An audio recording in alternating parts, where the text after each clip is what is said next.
যে আশঙ্কার কথা বহুদিন ধরে বলা হচ্ছিল অবশেষে সেটি বাস্তবে রূপ নিয়েছে। মধ্যপ্রাচ্যের ভূ রাজনৈতিক টাইম বোমা ফেটে পড়েছে। ইরানের সর্বোচ্চ নেতা আয়াতুল্লাহ আলী খামেনির উপর যুক্তরাষ্ট্র ও ইসরায়েলের যৌথ হামলার মধ্যে দিয়ে ইতিহাসের এক ভয়ঙ্কর সংঘাতের সূচনা হয়েছে। 28 ফেব্রুয়ারি ভোরে এই সমন্বিত সামরিক অভিযান শুরু হওয়ার সঙ্গে সঙ্গে বিশ্বের বিভিন্ন প্রান্তে আতঙ্কের ঢেউ ছড়িয়ে পড়ে।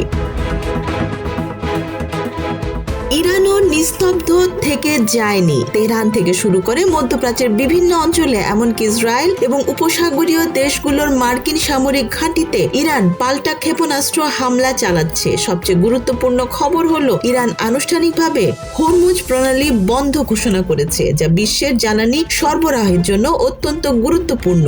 এই ঘটনার প্রভাব আন্তর্জাতিক জ্বালানি বাজারে এক বিরাট ধাক্কা হিসেবে ধরা পড়ছে।